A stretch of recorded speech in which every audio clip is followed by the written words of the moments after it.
are so excited to award Volunteer of the Year to Laura James. Come on over, Laura.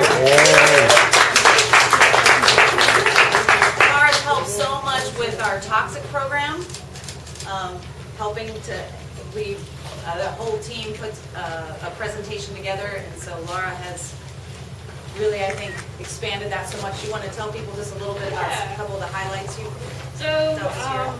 yeah. So Kate White left me in charge. She's still my co-director. I still run everything by her.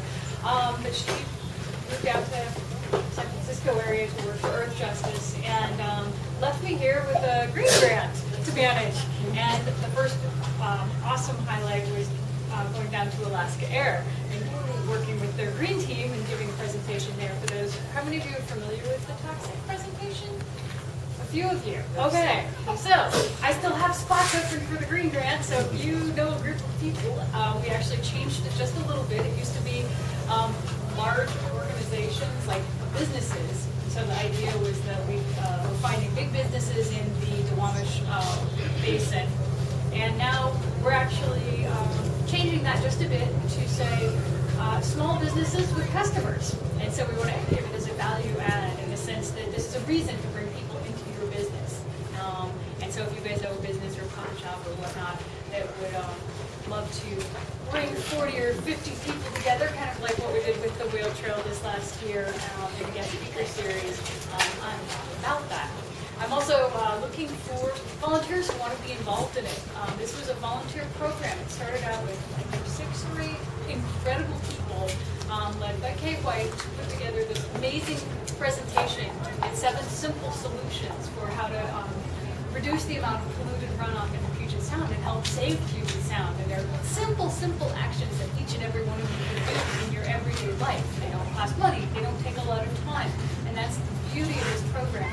One of the neat things we're able to do is now reach out to other groups in White Center and Delridge, because this crosses all the boundaries. You don't have to have a lot of time to volunteer or a lot of money to donate. This program is for everybody.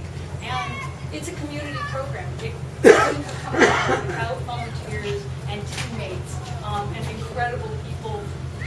And so I reach out to you guys as the community that has allowed me to do everything that I've been able to do with Toxic, because it is thanks to all of you who've been involved in it, either passing it on to your friends or coming to a presentation and so on and so forth. Another highlight, we were able to, Sage Tabor was able to put in her rain garden at West Seattle High School. And I don't know if anyone's swung by there and taken a peek at it, but it's still there. It's around the back corner. She's off being all intelligent and smart and going to college now. Last I checked, she was studying environmental crop policy and such. So she's back east in Vermont, I think. So it's been a great project.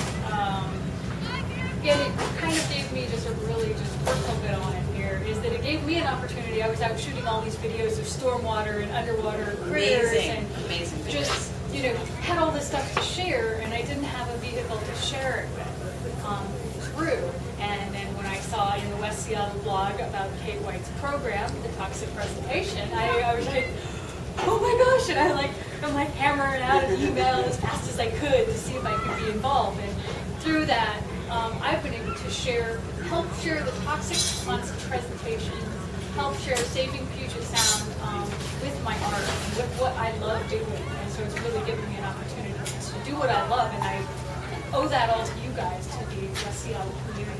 It's a good merger. Yeah, and so it's just been fantastic for me as a person, and none of it would have been possible without just kind of the community, and that's what I think it's all about. And so I really, from the bottom line, thank all of you. We feel the same about you.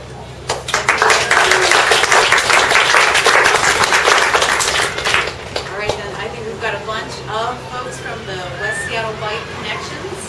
Come on up to be recognized. So they are doing a lot to improve advocacy for biking in and around West Seattle. And I thought you could just tell a little bit about the story of how it evolved and where you're at now. It's a picture of our fearless leader. Yes, Dawn is in Wyoming. That was on, I think, a walk around Don said, he would stand up here and tell you, I founded this group back in October for selfish reasons, because I wanted to get back and forth in and out of West Seattle, and I wanted better ways to do it, and also to get around the thing in West Seattle. So he took the, he and I. Yeah, maybe you guys can tell your names too, that'd be nice. About one show. Kathy Dunn. Al Jackson. Eileen Park. Yeah, Dawn and I and Teresa Bolio, she's not here yet, but she should be soon. The three of us got together and met one day with a couple others and just decided we were all doing the same thing, but just separately. So we decided that it might be easier just to band together and form a group to have a little bit more power in responding to the city and getting changes done here, so people could ride their bikes a little bit easier, and so people were a little more aware, and just went on from there. So we're monthly meetings that are open to the public, and everyone's free to respond on the website, the Facebook page, and we responded to the Seattle Master Plan, which was a big goal. We got some really good feedback, so hopefully that'll work out a little bit better for everyone. We're still working on a bunch of stuff all the time. And Eileen is working on bike corrals. Portland has, I don't know how many bike corrals. Many bike corrals. So tell us a little bit more about A that. bike corral is where you take some of the parking spaces that are dedicated to cars right now and use them for bikes. Because right now we park our bikes on the sidewalk and we are conflicting with passing pedestrians. They're narrow sidewalks. They're pretty narrow. And also, if you go on farmer's market on a nice day, you see all of them are full, chock full. So that's one of, there are two possibilities. Yeah, we're looking at putting one in front of Husky Deli, and then maybe one further down or in front of Tully's Coffee on Outback. Ooh, I like that idea. I think every coffee shop should be Yeah. required by law to put in 2 bike Grounds, yeah. A lot of businesses have to have X amount of parking slots for their business, and if they do the bike thing, they can lower their footprint as far as their other park spots. So you got to talk to the city. Starbucks Yeah. doesn't have a bike rack in front of it. And Cecilia Here's was your like, stick. what? Yeah. It's delicious. Yeah. One of the other issues we're working on is bike safety, or it's not just bike safety, it's pedestrian and traffic safety issues as well. The recent death of the cyclist down along East Marginal Way was just a highlight of some of the issues that we face. There are some really nasty intersections in West Seattle. They're very hard to get across for everybody. The city, we are pretty sure, is aware of these things, and they're working on them in the context of the new transportation, bicycle, and pedestrian plans. But part of the reason for pulling this group together, as Eileen indicated, was to make the West Seattle voice a little bit louder in the city's considerations. There are a lot of cyclists up in the north side of the city. There are more cyclists, a growing number of cyclists down here, but the terrain makes it a little bit difficult for people to get around. So we've been trying to work with the city to address some of the issues that we developed, and some of those are safety issues. Don's working on a program now with the Port of Seattle to do a trucker bicyclist safety briefing early in the morning in early September 6th. Yeah, where 6:30 to we get to sit in the trucks and see what they can see. They probably won't be riding our bikes and seeing what they see, but at least we'll be able to tell them what we're trying to deal with. I think it's Terminal 25. Probably have it on the website. Yeah, it's on the website, and you're all invited if you're up at from 6:30 to 8:30, and on your way to work, you can tour over there and talk to the truckers. When When you get done with that, with the Port Authority and the truckers, we give them like a little cheat sheet saying, you know, this is what we found out, and this is how we can both work together cooperatively. Because the trouble is, you've got how many people who drive the trucks over there, how do we get to them? And you'd almost, in a way, need to get through the union, because the union is your only, in a way, Yeah, we're involved in regular monthly meetings with the port, Yeah. as well. Dawn sits on one of the meeting boards for that. That seems like a logical outcome. I also don't think this will be the only kind of briefing we Yeah. do on these Ongoing. safety-related issues that go on.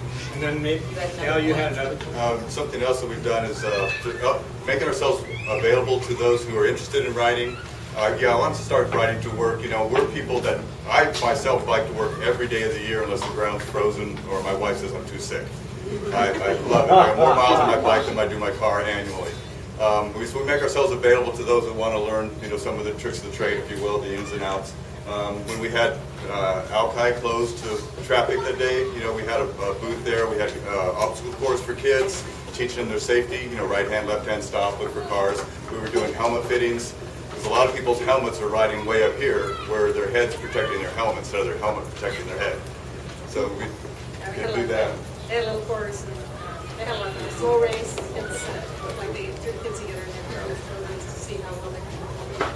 Nice. We're working with other community groups, like we, along with spokespeople, did a mini STP ride Oh, yeah. within West Seattle on the day of the STP and the festival up in the Junction.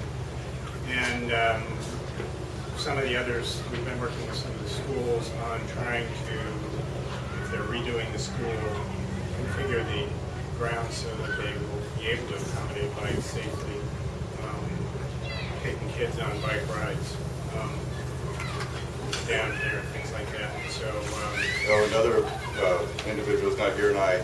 She has kids that go to Denny Middle School, and so we led a bike ride from Denny Middle School here to Lincoln Park to bring some of the kids and their families and get them out, you know, riding. We had kids that haven't ridden in a long time. We did a bicycle safety course before we left. We made sure that everything was working the way it should. So we had safe vehicles on the street. And just, again, just introducing more and more to the sport. How's the school bus driver who's really great with kids? Very nice. And then we have a gentleman who's supposed to be here, who's usually the life of the party. His bike is one of those extra long ones, and on the back is a built-in blender. And so he'll show up and someone gets on and we blend drinks. I don't know. Is that Jeff? Yeah, it's Jeff. Oh, Yeah. Jeff, come on, Jeff. Well, thank you so much. So these are our West Seattle Sustainability Champions. We're